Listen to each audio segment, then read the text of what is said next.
So let's say once you try to start the Darwin and you follow the previous steps and something goes wrong, either the computer doesn't boot or you get some errors. Obviously, first thing to do is make sure you reinitialize the Darwin. And how would you do it?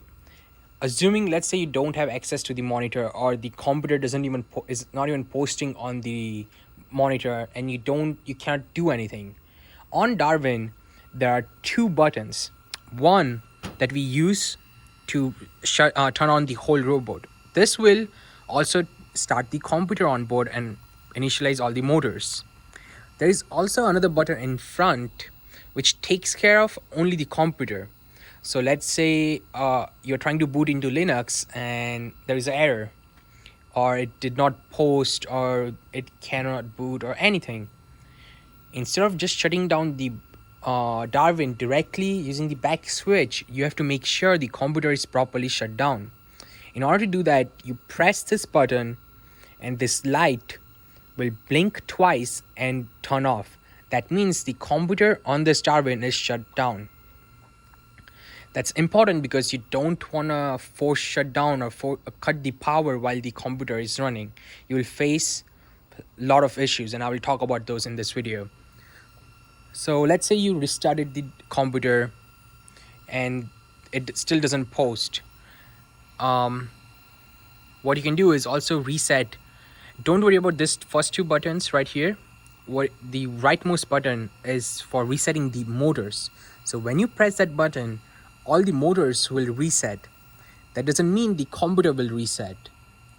Again, so the rightmost button is for resetting motors, and the front button is resetting the computers. They are two independent functions, and the last button is shutting down everything.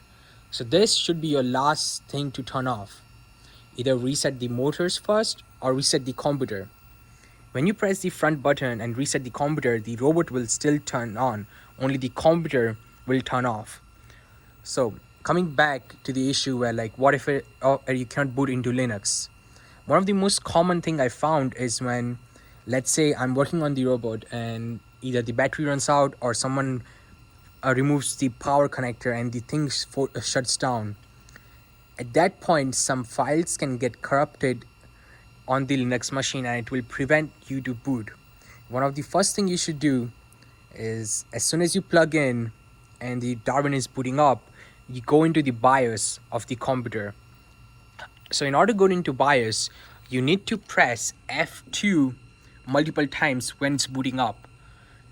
If you miss your opportunity, it won't take you in the BIOS, but constantly jam the F2 multiple times and you should see something like this. This is the BIOS, and I won't go into the detail. You can look up. The one thing you're going to look at in BIOS is the boot sequence or the boot priority. Use your keys in order to navigate. Do not change the settings that you don't know of.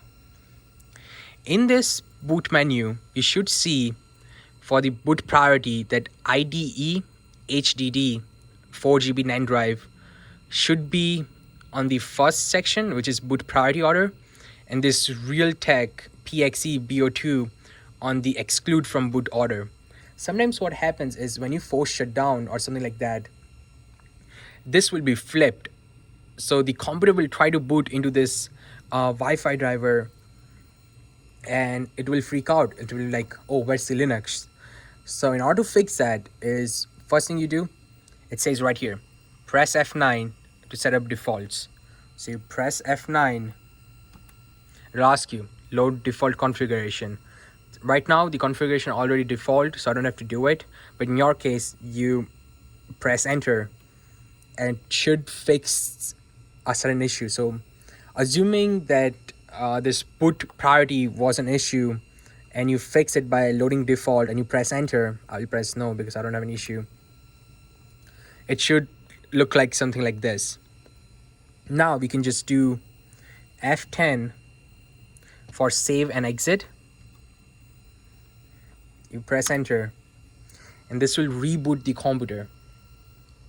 Hopefully this will directly take you to Linux. There is one more booting issue that I encountered. that I have described in the Google Docs, I won't be able to recreate that issue. If I encounter it again, I will obviously put a video of it. But what happens is the clock on the computer, in the Linux machine, sometimes when you connect to our UNLV Wi-Fi is different, and it just gives you a random value. When it boots up, you will see like right now it's 11:59 or 12, and the clock shows 3 p.m. Sometimes when you force reset, the clock will be set to something in future. Let's say right now it's November 25th, right? It will accidentally set into November 26th. And when you try to reboot, the computer will freak out and say like, hey, why am I in future? And the clock on the motherboard and clock on the operating system will be different and won't let you boot. The steps to fix that issue are described in the Google Docs. I highly recommend that if you have that issue, you go to that. I think the error is called could not load PID files. That's what it will show up on a black screen on a text saying, oh, PID file cannot be loaded. That's how you fix that issue. Everything should be in the docs. Hopefully the BIOS, setting BIOS default values should let you boot into the Darwin OP. Hope this helps.